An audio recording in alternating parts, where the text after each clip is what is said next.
খেয়াল রাখবেন, কেউ যদি পিছু লেগে থাকে ও আজীবন পিছেই থাকবে। পিছু লাগা মানে কি? ও সামনে না আমি সামনে। কথা বোঝে নাই বোধহয়। কেউ যদি আমার পিছু লাগে, ও সামনে না আমি সামনে, আমি সামনেই থাকবো, ও পিছনেই থাকবে। কথা বুঝতে পেরেছে? খবরদার পিছু লাগবো না। কারো পিছু লাগলে আমি পিছনে পড়ে যাবো। বিশ্বাসীরা বোকা হয় না, বিশ্বাসীরা যোগ্য যে কোপ মারে, সময় মতো কাজ করে। আওয়াজ করে বলতে হবে ঠিক কিনা। নিচু মনের মানুষ, এরা মানুষের দোষ নিয়ে কথা বলে। Small people talk about people, average people talk about things and stories, and great people talk about ideas. যারা নিচু মনের মানুষ, এরা মানুষের দোষ নিয়ে কথা বলে।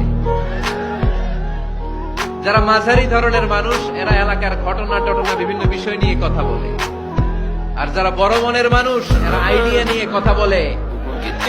তারা তাদের আইডিয়াকে কাজে লাগিয়ে সমাজটারে পাল্টে দিতে চায়। যে সত্যের পথে আহ্বান করে, যে অন্যায় কাজে বাধা দেয়, সমাজ তারে ওয়েলকাম করে না। তার জীবনে দুঃখ আছে, তার জীবনে দুঃখ আছে। তার উপরে হামলা হতে পারে, মামলা হতে পারে, তাকে দেশ ছাড়া করা লাগতে পারে।